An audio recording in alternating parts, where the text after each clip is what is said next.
بلوچستان کے دارالحکومت کوئٹہ میں چاغی کے علاقے نوکنڈی میں پیش آنے والے سانحے کے خلاف بلوچ یکجہتی کمیٹی شال کی جانب سے کوئٹہ پریس کلب کے سامنے ایک ریلی نکالی گئی۔ مظاہرین نے اپنے ہاتھوں میں پلے کارڈز اٹھا رکھے تھے جن پر نعرے درج تھے۔ مظاہرین نے نعرہ لگاتے ہوئے عدالت روڈ سے لے کر جناح روڈ سے ہوتا ہوا کوئٹہ پریس کلب تک جا پہنچے اور وہیں بیٹھ کر احتجاجی مظاہرہ کیا۔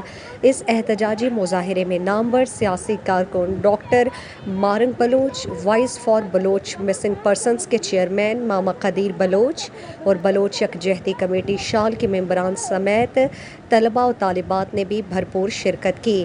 سیاسی کارکن بے بگر بلوچ، نیشنل ڈیموکریٹک کے CC ممبر اشفاق بلوچ اور ڈسٹرکٹ چاغی سے تعلق رکھنے والے طلباء بے نظیر بلوچ نے مظاہرین سے خطاب کیا۔ آپ قتل کر رہے ہیں، آپ نے ان کی سائندک اور ریکارڈنگ کو بھیج دیا۔ آپ جہاں پہ یہ کام کرتے، جہاں پہ یہ اپنے 2 وقت کی روٹی کماتے، اپنے بچوں کو کھلاتے، آپ کو کیا لگتا ہے یہ کام کر کے یہ لاکھوں روپے کماتے ہوں گے؟ یہاں سے صرف وہ اپنے بچوں کا پیٹ پالتے ہیں۔ یہاں یہ فیصل آباد نہیں ہے، کراچی نہیں ہے کہ قدم قدم پر بلوچستان میں آپ کو فیکٹریاں ملیں گی کہ جہاں پہ وہ کام کریں اور اس کام کو چھوڑ دیں۔ آپ کو یہ کام اتنا ہی غلط لگتا ہے؟ آپ نے سینٹر میں ان کے لیے 2 چوکیداری کی ملازمت کے علاوہ اور کیا رکھا ہے؟ آپ ان کی یوں قتل عام کریں گے؟ آپ کو یہ کام غلط لگ رہا ہے تو ان کو نوکریاں فراہم کریں۔ آپ نے ان علاقوں کو دیکھا ہے، ان راستوں کو دیکھا ہے، وہاں پہ صحرا میں کتنے مشکل سے گاڑیوں کو لے جاتے ہیں، نہ پانی کا سہولت ہے، نہ وہاں نیٹ ورک ہے، راستے میں ان کی گاڑیاں ٹوٹ جاتی ہے، پانی ان کا ختم ہو جاتا ہے، مشکل سے اپنی جان پہ کھیل کر یہ کاروبار کرتے ہیں۔ اگر آپ نے کربلا کا واقعہ نہیں دیکھا، اگر آپ نے کربلا کے واقعے کے بارے میں نہیں سنا تو آپ چاغی کا واقعہ اٹھا کے دیکھ لیں، آپ کو کربلا کا واقعہ اس کے سامنے چھوٹا لگے گا۔ دوستو، جس بے دردی سے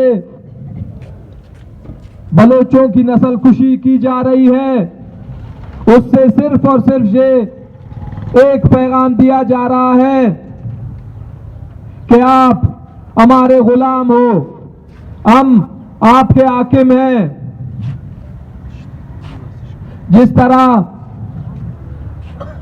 ان ڈرائیوروں کو بھوکا پیاسا ریگستان میں چھوڑا گیا، اس سے یہی ظاہر ہوتا ہے کہ ان کی نفرت ہمارے لیے کس حد تک بڑھ چکی ہے۔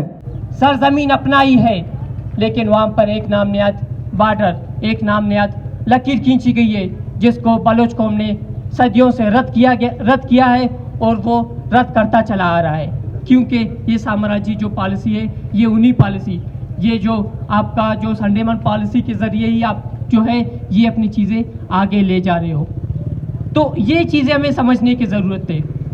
آپ کے نوجوانوں کو سرعام گولی مار دی جاتی ہے اور ان کے گاڑیاں ضبط کر لی جاتی ہے۔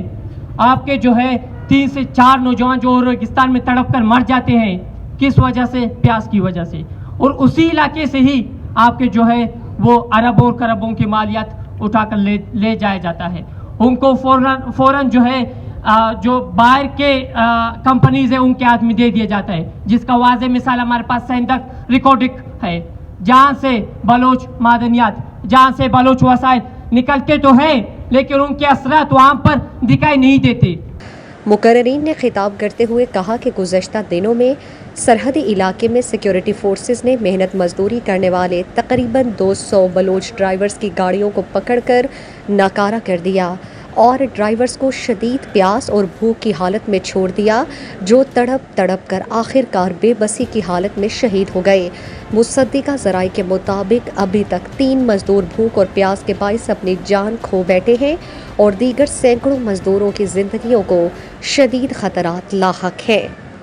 مزید دلچسپ معلومات اور خبروں سے آگاہ ہونے کے لیے Gedrosia point Facebook page, Instagram, Twitter کو فالو اور یوٹیوب چینل کو سبسکرائب کریں۔ بیل آئیکن بٹن دبانا نہ بھولیں تاکہ مکران سمیت بلوچستان کی خبروں سے جڑے رہیں۔